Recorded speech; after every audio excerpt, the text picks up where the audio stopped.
सक्नुहुन्छ एमालेको विरोध सडक प्रदर्शन अगाडि बढिरहेको छ। अहिले हामी ठ्याक्कै वीर अस्पतालको अगाडि भिरकुटी मण्डपमा यो सभामा परिणत हुने हामीले जानकारी पाएको छ। अब म तपाईँहरूलाई दृश्य यताबाट देख्न चाहन्छु। अब यहाँ चाहिँ सुरक्षाकर्मीको बाक्लो उपस्थिति रहेको छ। पछाडि चाहिँ केही साथीहरूले विरोधको स्वरहरू पनि निकाल्नु भएको छ।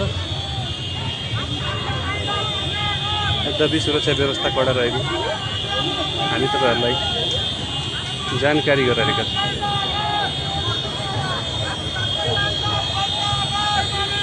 शान्तिपूर्ण प्रदर्शन गर्न पाउने संविधानले दिएको मौलिक हक अनुसार नै एमालेले यहाँ प्रदर्शन गरिरहेको हो।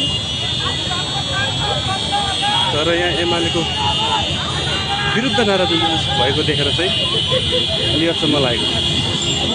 अब यो एमालेको जुलुस छ, फेरि पनि तपाईँहरूलाई देखाइरहेको छु। सौहार्दपूर्ण तरिकाले एमालेको जुलुस अगाडि बढिरहेको छ। अहिले सुरक्षाकर्मीले केही हदसम्म जेनजी र सर्वसाधारण जो विरोध गरिरहनु भएको छ उहाँहरूलाई पछाडि धकेलेको अवस्था हो।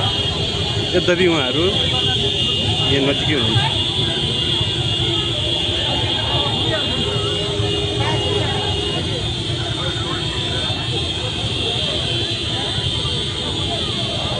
अगाडि नेकपा एमालेको जुलुस बढिरहेको छ भने पछाडिबाट चाहिँ जेनजी सहितका केही साथीहरूले सर्को आवाजमा हर्न बजाएर एमाले सहित केपी शर्मा ओलीको विरुद्धमा नाराबाजी गरिरहनु भएको छ। र यो सुनधारा धरहराको अगाडि अलिकति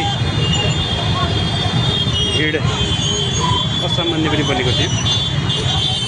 र यो एमालेको कार्यक्रम हो भने यहाँ सुरक्षाकर्मी साथीहरू हुनुहुन्छ, उहाँहरू चाहिँ बाइकमा गइरहनु भएको छ। उहाँहरूले चाहिँ एमाले र ओली विरुद्ध नाराबाजी गरिरहनु भएको छ। अहिले पनि यसरी मुडभेडको अवस्था आउनु नदिन सुरक्षाकर्मी सतर्क हुनुपर्ने जरुरी देखिन्छ र सुरक्षा व्यवस्था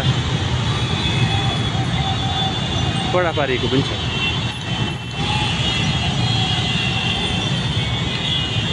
यहाँभन्दा अगाडि तपाईँहरूलाई हामी देखाउँदा जानेछौँ। अहिलेलाई धन्यवाद।